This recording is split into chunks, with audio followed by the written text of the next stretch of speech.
இன்றைக்கி ஒரு சின்ன விஷயத்தை பற்றி பேசலாம். அதாவது ஒரு 15 வயசு பொண்ணுக்கு நடந்த சம்பவத்தை பற்றி, அது எதனால் நடந்துச்சு அப்படின்ற பற்றி எல்லாருமே இப்போது பரவலாக பேசிகிட்ருப்பாங்க. ஸோ வாட் ரியலி ஹேப்பன் அப்படின்றத பற்றி தான். ஸோ என்னென்னா, ஃபுட் சம்மந்தப்பட்ட விஷயம் இது. ஃபுட் சம்மந்தப்பட்ட விஷயத்தினால நடந்த ஒரு பெரிய சம்பவம். ஸோ மெயினாக என்ன டவுட் அப்படின்னா, ஃபுட்டு வந்து எவ்வளோ நேரத்துக்குள்ளே சாப்பிட்ணும், ரொம்ப நேரத்துக்கு முன்னாடி பண்ணது, காலையில் பண்ணது மத்தியானம் சாப்பிட்லாமா, மத்தியானத்தில் பண்ணது இல்லாட்டி சாயங்காலம், இல்லாட்டி காலையில் பண்ணது நைட்டு சாப்பிட்லாமா அப்படின்னு ஒரு டவுட் எல்லாருக்குமே இருக்குது. இப்போது எது உண்மை எது பொய், என்ன பண்ணுறது, இஃப் இன்கேஸ் இந்த மாதிரி நடந்துருச்சு அப்படின்னா எதை நம்ம உன்னிப்பாக கவனிக்கணும், எப்படி நடந்துக்கணும் அப்படின்றத பொறுத்து நம்ம பார்க்கலாம். ஸோ இப்போது சாப்பாடு சம்மந்தப்பட்ட வரைக்கும் நீங்கள் சூடாக சமைக்கிற சமயத்தில் அந்த ஃபுட்டில் வந்து எந்த ஒரு கண்டாமினேஷனுமே இருக்கிறதுக்கு வாய்ப்பே இல்லை. ஓகேங்களா? சரியா? மெயினாக இப்போது பிரியாணி செய்கிறீங்க அப்படின்னா, லெட்ஸே மார்னிங் பண்ணுறீங்க அப்படின்னா, அது சூடாக இருக்கிற சமயத்தில் when it is very hot, அதில் கண்டாமினேஷன் எதுவுமே இருக்கிறதுக்கு வாய்ப்பு இல்லை. பட் அதை செஞ்சு முடித்து ஒரு 2 hours 3 hours கழித்து அட்மாஸ்ஃபியரிக் ஏருக்கு எக்ஸ்போஸ்டாக இருக்கிற அதாவது என்னென்னா, வெளியே இருக்கிற காற்று தன்மை வந்து அந்த பிரியாணியில் பட்டு போகிற சமயத்தில் காற்றுல இருக்கிற மாசும் ஆல் டைப்ஸ் ஆஃப் பாக்டீரியாவும் அதை கண்டாமினேஷன் பண்ணுறதுக்கு வாய்ப்புகள் ஜாஸ்தியாக இருக்குது. இது நம்ம கண் கூட பார்க்க முடியாது, கண் கூட பார்த்து தெரிஞ்சுக்கவும் முடியாது. பட் அந்த கண்டாமினேஷன் நடக்கிறதுக்கு வாய்ப்புகள் அதிகமாக இருக்குது. ஸோ அந்த கண்டாமினேட் ஆன ஃபுட்டை, அது பிரியாணின்றதோட any food, it can be fruits also, contamination இருக்க சமயத்தில் அதை சாப்பிட்டா கண்டிப்பாக நம்ம வயிறுக்கு ஒத்துக்காது, குடலுக்கு ஒத்துக்காது, உடனே ஒரு ரியாக்ஷன் நடக்கும். அந்த ரியாக்ஷனோட விளைவுகள் தான் அதோட வர சிம்டம்ஸ் எல்லாமே. ஸோ இப்போது இன்கேஸ் நீங்கள் சாப்பிட்றீங்க, ஒரு சாப்பாடு சாப்பிட்றீங்க, சாப்பிட்டு ஒரு 6 ஹவர்ஸ்க்குள்ளே நீங்கள் லெட்ஸே ஃபார் எக்ஸாம்பிள் நீங்கள் 8 மணிக்கு சாப்பாடு சாப்பிட்றீங்க, வெளியே ஒரு ஃபுட்டு சாப்பிட்றீங்க, அது பிரியாணியாக இருக்கட்டும், இல்லாட்டு ஃபிஷ்ஷாக இருக்கட்டும், ப்ரான்ஸாக இருக்கட்டும், சிக்கனாக இருக்கட்டும், எதாக இருக்கட்டும் சாப்பிட்றீங்க, நைட்டு தூங்க போகிறீங்க. தூங்கி ஒரு 2 ஹவர்ஸ் கழித்து, அதாவது ஒரு 2 மணிக்கு உங்களை வந்து எழுப்பி விடுது, வயிறு வலி எழுப்பி விடுது. எழும்பி வித்தின் 2 செகண்ட்ஸ்லேயே நீங்கள் பயங்கரமாக வாமிட் பண்ண ஆரம்பிக்கிறீங்க. இது நம்பர் ஒன் சிம்டம்ஸ். வயிறு வலியோட வாமிட்டிங், இதுதான் யூஷுவல் சிம்டம்ஸ் எல்லாருக்குமே இருக்கும். வாந்தி சாதாரணமாக வாந்தி மாதிரி இருக்காது. நீங்கள் சாப்பிட்ட சாப்பாடு அப்படியே அந்த வாமிட்டிங்கில் வரும்.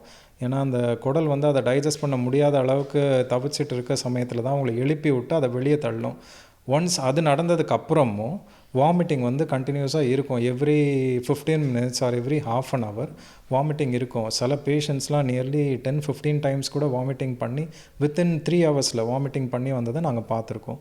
ஒன்ஸ் இது நடந்ததுக்கு அப்புறம் என்ன நடக்கும் அப்படின்னா, அதாவது டயரியா நடக்கும். டயரியா ஸ்டார்ட் ஆகும். ஸோ இனிஷியலாக வயிறு வலி, அந்த வயிறு வலியோடு சேர்ந்து வாமிட்டிங்க்கு அப்புறம் என்ன வரும் அப்படின்னு பார்த்தீங்கன்னா டயரியா தான். டயரியா வந்து அதுவுமே நார்மல் டயரியா கிடையாது, தண்ணியாக போயிட்டே இருக்கும். ஸோ ஒன்ஸ் இது ஸ்டார்ட் ஆகிடுச்சா அப்படின்னா என்னென்னா, பாடியில் டாக்ஸின், அதாவது அந்த சாப்பிட்ட உணவுப் பொருளால் உள்ளே உண்டான டாக்ஸின்ஸ் வெளியே வர ஆரம்பிக்குதுன்னு அர்த்தம். ஸோ இந்த சமயத்தில் வந்து பப்ளிக்கு மெயினாக என்ன தெரிஞ்சிக்க வேண்டிய விஷயம் என்னென்னா, ஒரு 2 வாட்டி வாமிட் பண்ணுறீங்க, 1 வாட்டி 2 வாட்டி டயரியா போகிறீங்க அப்படின்னா பிரச்சனை கிடையாது. பட் அதான் ரெலண்ட்லெஸ்ஸாக, அதாவது நிற்காமல் மோர் தென் 5 டைம்ஸ் 6 டைம்ஸ் வாமிட் பண்ணுறீங்க, அதோடு சேர்ந்து வித்தின் அ ஷார்ட் பீரியட், அதாவது 2 மணி நேரம் 3 மணி நேரத்துக்குள்ளேயே 10 வாட்டி 15 வாட்டி டயரியா போகிறீங்க அப்படின்னா இது வந்து கொஞ்சம் சீரியஸாக எடுத்துக்கணும். பிகாஸ் மருத்துவரை அணுக வேண்டியது ரொம்ப கட்டாயமாக இருக்குது. ஏன்னா உடம்புல வந்து நம்ம உடம்புல நீர் தான் நிறையா இருக்குது.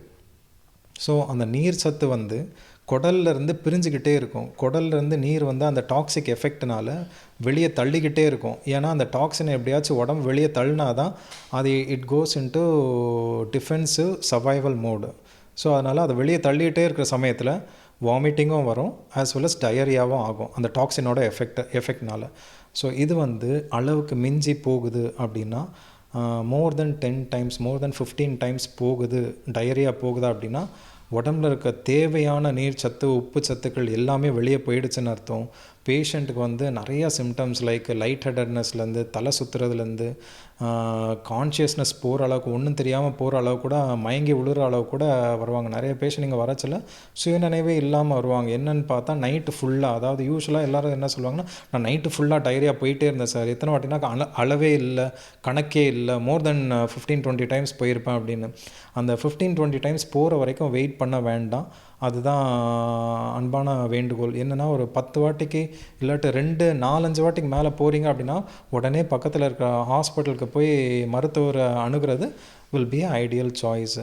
பட் ஒன்ஸ் ஹாஸ்பிட்டல் வந்துட்டீங்க அப்படின்னா ஃபஸ்ட்டு வேலை நாங்கள் என்ன பண்ணுவோம் அப்படின்னா, அந்த இழந்து போனால் அந்த நீர் சத்தை வந்து ஐவி மூலமாக கொடுப்போம்.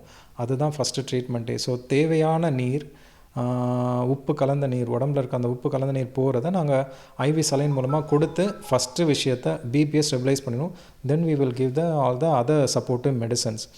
ஸோ இப்போது நெக்ஸ்ட்டு கேள்வி அண்டு என்ன எல்லாருக்கும் என்ன தோணும் அப்படின்னா, அப்போது அதை தான் ஆமாம். ஸோ இப்போது லெட்ஸே நீங்கள் வந்து ட்ராவல் பண்ணிகிட்ருக்கீங்க, உங்களோட ட்ராவலிங் டைமே மோர் தென் 24 ஹவர்ஸ் ட்ராவலிங்கில் இருக்கீங்க, ஆன் த வேல இருக்கீங்க, இந்த மாதிரி நடந்துருச்சு அப்படின்ற சமயத்தில் நீங்கள் அகெயின் நான் சொன்ன மாதிரியே தான், இஃப் மோர் தென் 10-15 டைம்ஸ் போகுது அப்படின்னா ஃபஸ்ட்டு திங் நீங்கள் இதுக்காக நம்ம ஜுரம் சளி மாதிரி டேப்லெட் எதுவும் போட்டுக்கிட்டு நம்ம அட்ஜஸ்ட் பண்ணவே முடியாது. It is not at all possible. நீங்கள் பக்கத்தில் எங்கே ஹாஸ்பிட்டல் இருக்கோ கூகுள் மேப்பை போட்டு ஹாஸ்பிட்டல் நியர்பை என்னன்னு பார்த்து உடனே போய் மருத்துவரை அணுகிறது தான் கரெக்டான வழிமுறை. பிகாஸ் டயரியாவை ஸ்டாப் பண்ணுறதுக்கு மருந்து போட்டால் ஸ்டாப் ஆயிரம்ல, அது ஏன் போடக்கூடாது அப்படின்னு கேட்டிங்கன்னா, டயரியாவை ஸ்டாப் பண்ணுறது ஆக்சுவலி அந்த சமயத்தில் ஐடியலான ஒரு முறை கிடையாது. ஐவி ஃப்ளூயிட் ஐவியில் கொடுத்தாகணும், அதுதான் ஒரு கரெக்டான முறை. ஸோ அதனால் நீங்கள் இமீடியட்டாக ஹாஸ்பிட்டலில் போய் பார்த்து அவங்க சொல்கிறத செஞ்சு அட்மிட் ஆகி ஐவி ஃப்ளூயிட் எடுக்கிறது தான் கரெக்டான ஒரு முறை. எப்படி அவங்களுக்கு என்ன சொல்யூஷன்? இப்போ ட்ராவல் டைமில் போகிறாங்க, அதிக நேரங்கள் இருக்காங்க, ஒரு 12 ஹவர்ஸ் இருக்கிறாங்க ட்ராவலில், 15-24 ஹவர்ஸ் போகும்போது எப்படி அவங்க உணவு எடுத்துக்க முடியும்? அதுக்கான என்ன சாத்தியம் இருக்குது, எப்படி பண்ணலாம்? இப்போது ஆமாம், இது எல்லாருக்குமே வர கேள்வி தான். யூஸ்வலாக மோர் தென் 12 ஹவர்ஸ் ட்ராவல் பண்ணுறோம் அப்படின்னா இட்ஸ் ஆல்வேஸ் பிளான் பண்ணுங்கள், உங்களோட ட்ரிப்பை பிளான் பண்ணுங்கள். சாப்பாடை பொறுத்த வரைக்கும் நீங்கள் முடிஞ்ச அளவுக்கு வீட்டில் செஞ்சு எடுத்துகிட்டு போகிறது தான் ஆல்வேஸ் பெஸ்ட்டு. ஏன்னா வீட்டில் நீங்கள் செய்கிறது உங்களுக்கு தெரியும் எப்படி பண்ணுறீங்கன்னு, நீங்கள் எப்படி பேக் பண்ணி அதை சேஃபாக எடுத்துகிட்டு போகிறீங்கன்றதும் உங்களுக்கு தெரியும். வெளியேருந்து நீங்கள் வாங்குறதுல மேஜர் டிஸ்அட்வான்டேஜ் என்னன்னு பார்த்தீங்கன்னா, அவங்க எப்போ சமைச்சாங்க அப்படின்ற விஷயமும் தெரியாது, அவங்க எப்படி பேக் பண்ணாங்கன்ற விஷயமும் தெரியாது, அந்த பேக் பண்ணதை ஹேண்டில் பண்ணது யாருன்னு தெரியாது. ஸோ அவங்க எந்த அட்மாஸ்ஃபியரில் இருந்து பேக் பண்ணாங்க செஞ்சாங்க எதுவுமே தெரியாது. ஸோ இப்படி இருக்க சமயத்தில் நீங்கள் வீட்டிலேருந்து செஞ்சு எடுத்துகிட்டு வர்றது ஆல்வேஸ் பெஸ்ட். பியாண்ட் 12 ஹவர்ஸ் 24 ஹவர்ஸ்க்கு மேலே ட்ராவல் பண்ணுறீங்க அப்படின்னா it's always better you take a break R easy snacks. அதாவது நம்மளோட பாரம்பரிய உணவுகள் நிறையா இருக்குது, easy snacks which are readily available. அந்த மாதிரி நீங்கள் எடுத்துகிட்டு போகிறதும் பிளான் பண்ணி பேக் பண்ணி எடுத்துகிட்டு போகலாம்.